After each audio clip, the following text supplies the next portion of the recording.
आणि आता एक महत्त्वाची बातमी सविस्तर। मुसळधार पावसामुळे मराठवाड्यात घरांची पडझड होतीये। शेती पिकांचं मोठ्या प्रमाणात नुकसान झालंय।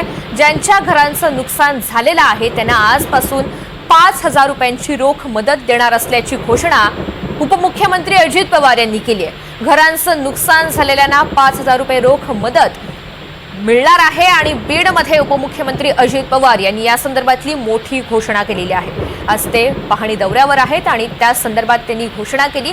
नेमकं काय म्हटलं अजित पवार यांनी आपण पाहूयात। संसाराला आधार देता येईल याबद्दलचं काम आमचं त्यांचं चाललेलं आहे। संकट मोठं आहे मित्रांनो, भगिनींनो। त्याच्यामध्ये ज्यांच्या घरामध्ये खूप नुकसान झालेलं आहे त्यांना तातडीची पण मदत आजपासून 5,000 रुपये आणि धान्य आम्ही देतोय। त्यांना चांगली घरं पुढं आता तुमचं सगळ्यांचं म्हणजे गावकऱ्यांच्या काही सहकार्य माझ्याबरोबर होते। ते म्हणले की दादा इथं नेहमीच पाणी येतं, तुम्ही आम्हाला दुसरी जागा घेऊन आमचं दुसरीकडे पुनर्वसन करा। ते पुनर्वसनला तुमची सगळ्यांची संमती असेल तर तो विचार करावा लागेल। इथं आपल्या शाळेला काही खोल्या कमी पडतात, तिथं त्या अधिकच्या खोल्या द्यायच्या कारण मुलांना तिथं बसायची सोय नाहीये।